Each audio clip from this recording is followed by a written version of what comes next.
In our news bulletin for this evening, New Zealand invests $7.5 million for the expansion of the scenic Matawai Resort. Special photo exhibition opens up to the public at the Makini Hall that was commissioned by the New Zealand High Commission. Police investigate an altercation between two men that occurred in Alofi South earlier this week. New Zealand Post released a special edition of commemorative stamps for the World War I centenary. A Chinese delegation gifted equipment to the Niue government today.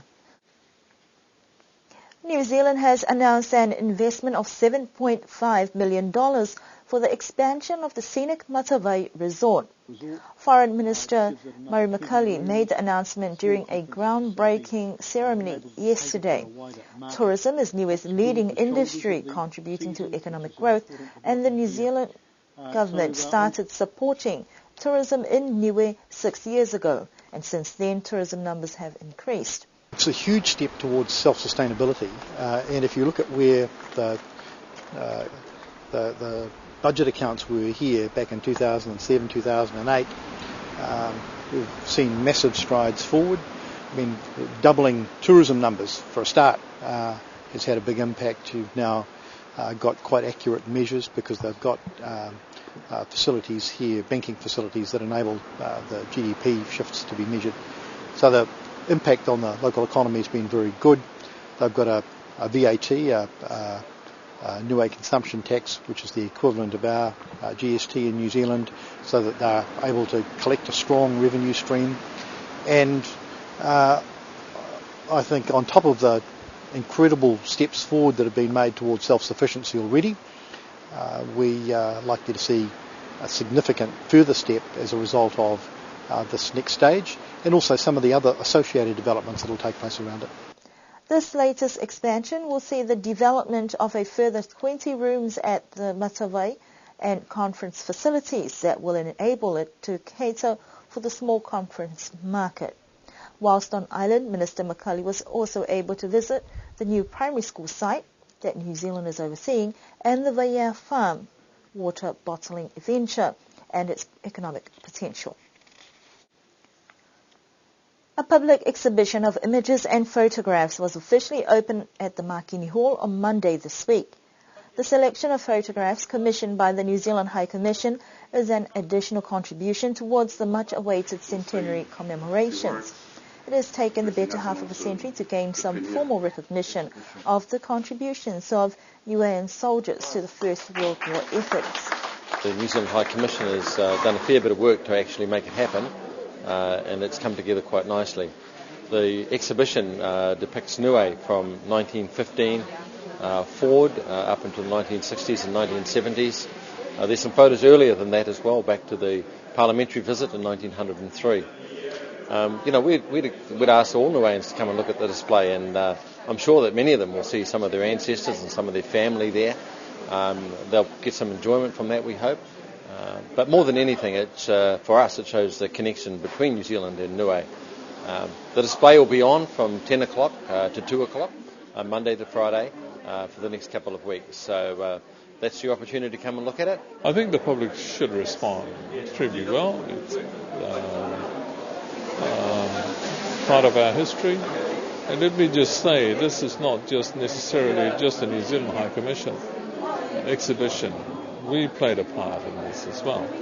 It's all a joint effort between ourselves and so on. And when you think about it, it's appropriate that they make a contribution towards this.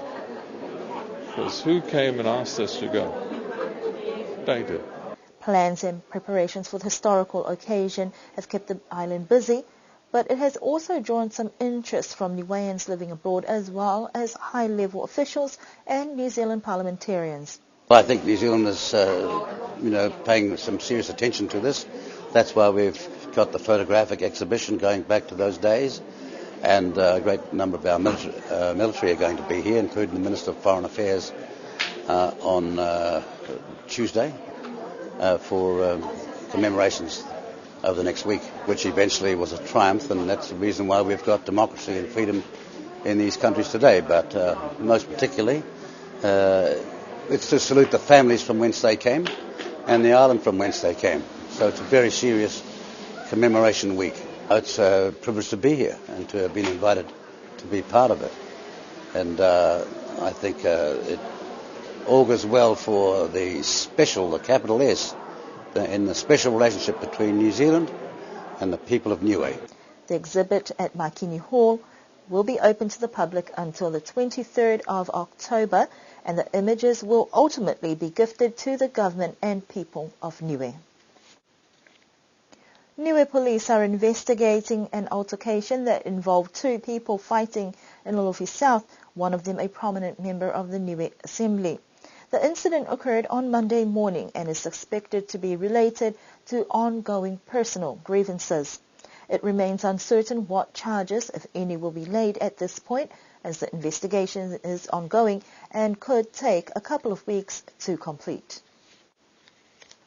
The New Zealand Post has released a special commemorative stamp collection as part of the 100-year commemorations. Work to start sourcing imagery for this project started 12 months ago and is a contribution in showing the special relationship that Niue has with New Zealand. We caught up with the New Zealand Post representatives who were on island to find out what the significance was with this particular edition. So this one's really significant. So we've known for a while how big of a deal this is to Niue, and we wanted to do something really special. So this has taken up probably, 3 or 4 times more time and resource than what we would do on, say, a Niue scenic issue. And that's because we really wanted to get the story right and pay respect to it. So there's 8 stamps altogether, and we just looked into the history of it, and we got in touch with Margaret Pointer and researched what would be the best images to show the history from the time they left Niue to the time they returned home. And so the images span through that time. We're actually gifting a set of stamps, which is this set here, to every household on the island. So that's being done through the RSA. And then this pack will be available to purchase either on our website, so that's nzpost.co.nz/Niue, or also down at the Kiwi Bank office in Alofi. The packs are also available for purchase from the Kiwi Bank in Alofi or on the New Zealand Post website. A group of about 25 Chinese nationals are in Niue at the moment on what is believed to be a scoping mission on how they can enter the Niue job market or business opportunities and how they can make an impact on the local economy. It's a continuation of a time in 2013 when the Premier of Niue, Honourable Taketahalangi, visited the Republic and talked about building some diplomatic relationship with one of the world's largest economies.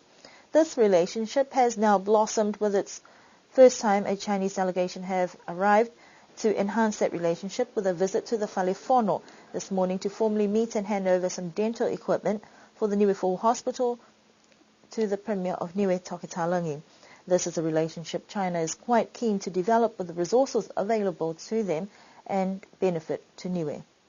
I'm very happy to lead the Guangdong Friendship Delegation and the medical delegation to be here in your beautiful country of Niue. Although it's the first time that we be your country, but we are deeply impressed by what you have here. Since China and Niue established diplomatic relations, we are happy to see that we appreciate the firm support of Niue government on the One China policy, and we are so happy to see that the relations between the two governments and also between our people keeps progressing. And we're also happy to see that the Niue government selected 3 of your best government officials and political leaders to come to Guangdong to attend the training courses we're going to hold in the near future. The delegation was very impressed with the government service providers they had visited. There are plans to engage in some particular services that they're interested. The past 2 days to visit some of your primary schools, middle schools, and the college campus and a local hospital, and are happy to have lunch with the leading officials from the Ministry of Social Services, Natural Resources, and Infrastructure to talk about more detailed and specific cooperation projects in the future. And we'd like to focus on areas like medical services, training courses for government officials and political leaders, and also cultural engagements. The By meeting with the officials from the Ministry of Social Services, Infrastructure and Natural Resources, we hope to expand our cooperation in areas like agriculture, fishery, tourism, etc. So we will come back and we will send more medical teams and art groups to be here in Niue in the next year or the year after next. They will leave Niue tomorrow and are hoping to be back to continue to expand the diplomatic relationship established in 2013. Those are our news stories for this evening's news bulletin. We do hope that you can join us again next week for our next news bulletin. Do have an enjoyable weekend ahead, and don't forget that tomorrow will be World Food Day as well as the National Show Day for Constitution celebrations on Saturday at Paliasi.